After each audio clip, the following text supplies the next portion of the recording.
some tips for y'all for maintaining the length and the health of your natural hair.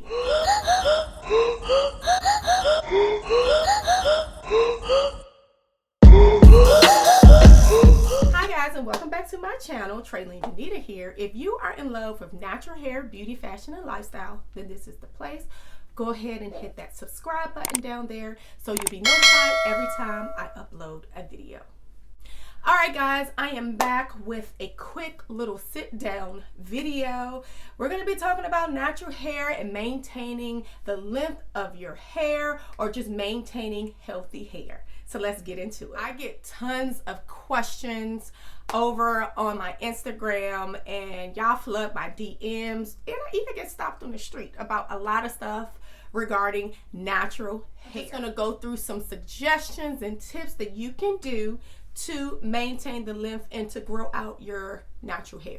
Find your hair rhythm. And what I mean by that is finding what your hair regimen looks like.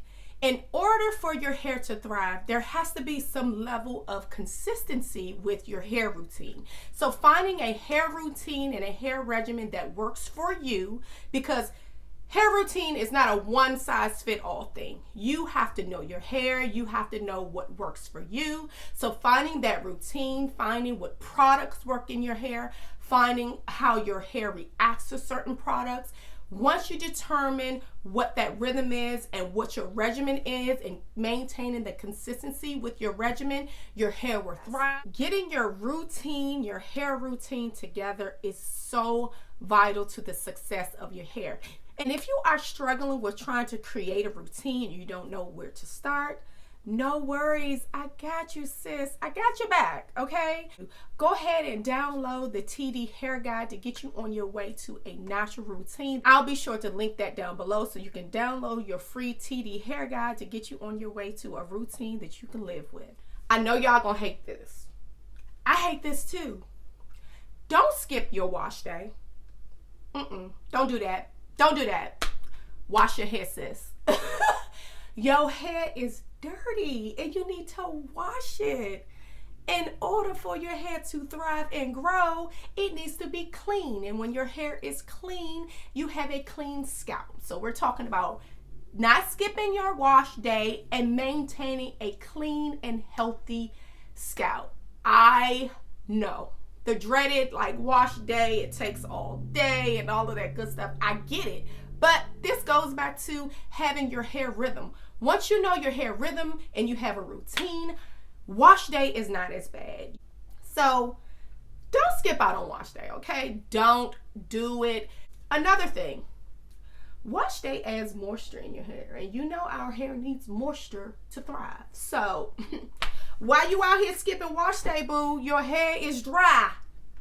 So don't skip wash day. Wash your hair, sis. Your hair will thank you. And since we're talking about wash day, don't you dare skip over that deep conditioner. Oh, no. Don't do that. I know you want to shorten your wash day and you don't want to stop and deep condition and let that deep condition sit, or however long you let it sit. You still have to deep condition your hair. Putting that moisture back in your hair, you get that through the deep conditioning. My recommendation is that find a deep conditioning that you like. Depending on your hair will depend on what type of deep conditioning is required for your hair. I like to alternate between hydrating mask conditioning and then protein conditioners. And I'll put down some of my recommendations in terms of deep conditioners that I just use that is on heavy rotation on my wash day. So don't skip out on your deep conditioners, okay, people? You need your hair to be deep conditioning. That helps maintain the moisture and the protein balance in your hair. I also would say, alternate between moisture, / hydration and protein, because your hair thrives on protein. But be careful with the protein too. Sometimes putting too much protein in your hair can run havoc on your hair. So definitely do a strand test when you are doing protein type conditioners, because you might be protein sensitive and that just won't be a good look. So yeah, don't skip out on your deep conditioners, okay? Now, I learned this later on in my hair journey, and I wish I would have known this earlier. But the next thing I'm going to mention to y'all is your hair porosity. Oh my God, I wish I would have known this in the early parts of my journey, but you live and you learn, okay? And yet we are here, all right? At least we're learning now. So knowing your hair porosity, there are 3 levels of hair porosity. There's low, there's medium, and then there's high. That will determine how your hair reacts to certain products, how your hair retains moisture, which in turn helps retain the length and health of your hair.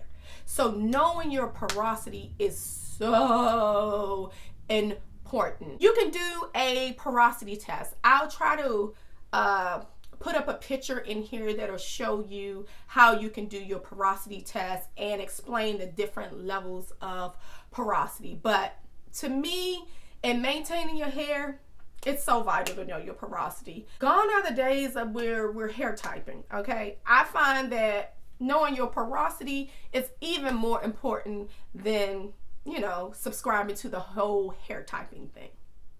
Okay, moving on. Next, trim your ends. Cut them, girl. Cut them. Cut them. Cut them ends like fake friends. We don't need them. We don't need the dead ends, sis. Let's just say this. A lot of you girls out here are traumatized with like haircuts and getting your ends trimmed and everything, and I understand. I've been there. I've had a horrible haircut. In order for your hair to grow, you have to cut the hair's split ends, because what happens is it just splits up the hair shaft and your hair continues to break, and then you won't see the fruits of all your labor with your hair routine, your deep conditioning, knowing your hair porosity. All of that is thrown out the window if you don't keep your ends trimmed. Now, there are several rules to the whole hair trimming game. Some people say trim your hair every 6 weeks. Some people say trim your hair every month.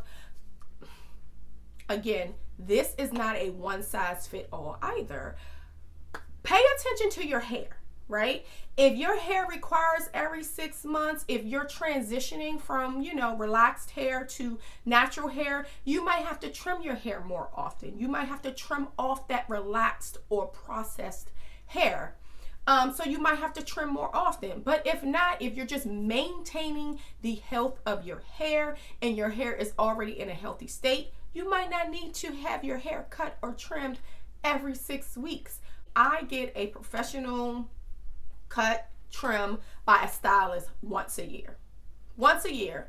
And then I follow up, you know, periodically with dusting of my ends. When I notice my ends are like raggedy, I'm going in with the scissors, because I know that my hair is going to break off. And plus, when my hair is in its natural state, it just looks better. My curls plop better. Cut the ends. And also a note, if you are trimming your own ends and dusting your ends, make sure you are using hair scissors, hair shears. Do not be cutting your hair with no kitchen scissors, okay? Because you're going to have a whole bigger problem. You're going to be crying later. So, trim your ends.